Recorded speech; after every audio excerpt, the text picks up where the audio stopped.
Election commission బీజేపీకి అనుబంధ సంస్థగా మారిపోయిందని ఆరోపించారు మంత్రి పొన్నం ప్రభాకర్. ప్రజాస్వామ్యాన్ని రక్షించేందుకే ఏఐసీసీ ఓట్ చోరీపై మహాధర్నా చేస్తుందని చెప్పారు.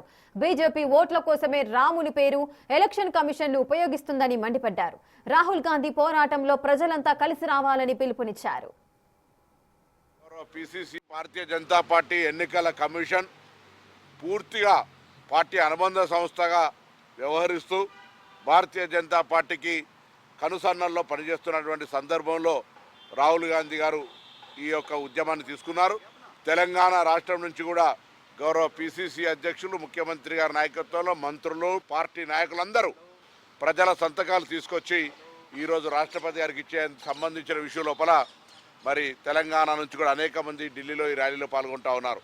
అందరి ముఖ్య ఉద్దేశం ఒకటే, ప్రజాస్వామ్యాన్ని రక్షించాలి, రాజ్యాంగాన్ని రక్షించుకోవాలి.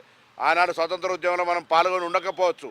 ఇవాళ రాజ్యాంగాన్ని రక్షించుకోవడానికి, ప్రజాస్వామ్యాన్ని కాపాడుకోవడానికి రాహుల్ గాంధీ గారు చేస్తున్న ఉద్యమంలో దేశవ్యాప్తంగా ప్రజాస్వామిక వాదులందరూ, ముఖ్యంగా తెలంగాణ ప్రజలందరూ కూడా పాల్గొనాలని సందర్భంగా విజ్ఞప్తి చేస్తా ఉన్నాం. అధికారం కోసం మాత్రమే రాముని పేరు వాడుకోవడమా, ఎన్నికల కమిషన్ వాడుకోవడమా, ఈడీ ఎన్ఫోర్స్మెంట్లు వాడుకోవడమా అనేటువంటిది దేశ ప్రజలు స్పష్టంగా గమనిస్తూ ఉన్నారు. కాబట్టి మేము ఈ యొక్క స్వయం ప్రతిపత్తి గల సంస్థలు వాటి విధానాల వరకు వ్యవహరించాలి, కానీ భారతీయ జనతా పార్టీ అనుబంధ సంస్థలుగా వ్యవహరించొద్దు అనేటువంటిది మా